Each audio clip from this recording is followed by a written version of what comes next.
Welcome into the Bettor Half Hour. I'm your host, Alex Monaco. You know how we do it. I'm looking for trends. I'm looking for wrangles. I'm trying to put some shekels in your holiday weekend pocket. We're making money over here. Cruise on over with me.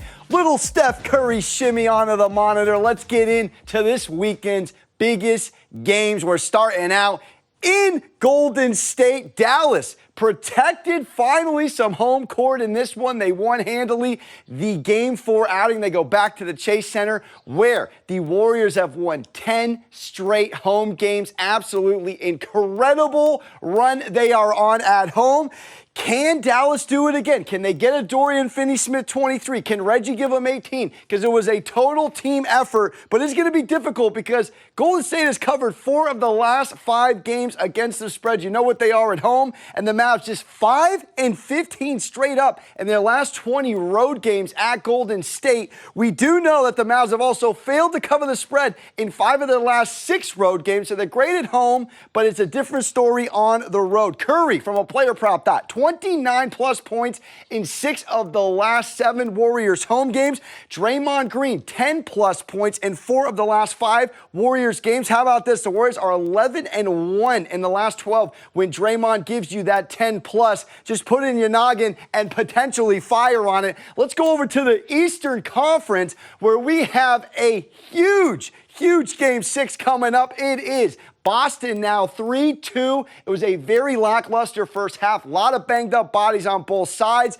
The under looked gorgeous all game, but it was a third quarter 32-16. 2 times for every 1 scoring that Boston did. The Ime halftime adjustments proved lucrative. Jason Tatum gave them almost an Ice Cube triple-double, and Boston now goes back to the TD Garden to try and wrap up the Heat and get to the finals, trying to get over that 4th straight Eastern Conference Finals berth that they could not get over as of late. Jalen was sensational in Game 5, 25. Bam Adebayo did all he could with a double-double, but ultimately it was the Celtics defense and those halftime adjustments that got them the win. Now, this series has been defied by absolutely insane runs. I mentioned that 32-16 third quarter. How about this? In Game 1, 44-14 Miami, 60-21 Boston in Game 2, 46-20 to open Game 3 for Miami, and then 26-4 in Game 4. And then we saw, of course, in that third quarter in Game 5, just insane live betting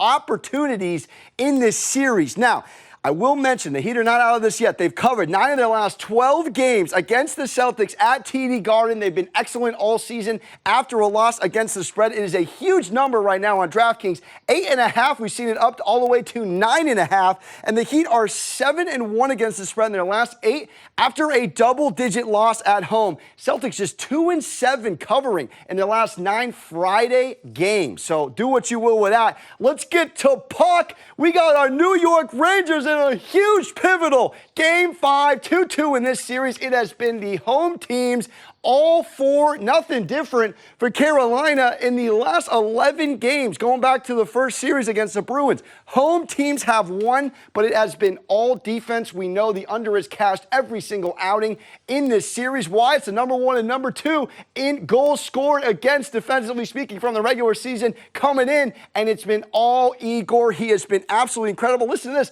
117 of 122 shots he has blocked and saved against the Canes. That's a .959 save percentage. You can't even do that in NHL if you tried on the sticks, people. And the power plays for the Hurricanes have not been profitable. 0 for 12 in the last 5 games. We do know that the Canes have covered 6 of their last 7 at PNC Arena.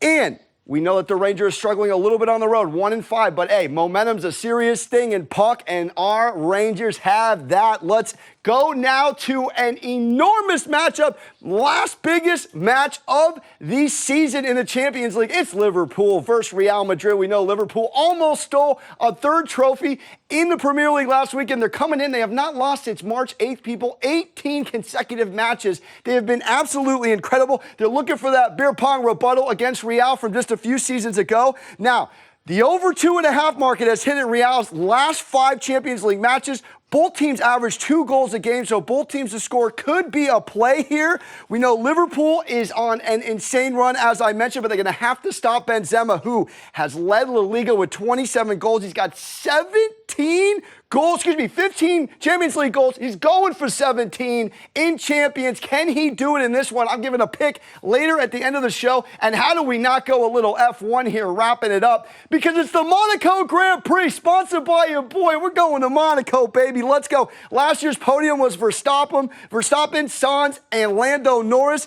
The Monaco track, we know it's thin, so it's tough to make plays and try to pass people. You got to get out early. Leclerc from Monaco, he is second right now in the drivers' point standings. Definitely want to take a look at him. Verstappen, the absolute best in the business right now. Number one in the building. He won last year at Monaco's Grand Prix, but don't sleep on these Mercedes drivers, all right? Hamilton and Russell, great race in Spain, 3rd and 5th respectively. Hamilton has won this 3 times, people, in 08, 16, and 19. So there is some value there, plus 2,000. We do know, though, it's probably between these top two, Leclerc and Verstappen. Sprinkle a little on Hamilton. Why not? Plus 2,000? We're just getting started on the Bettor Half Hour. Coming up next, John Henson in studio.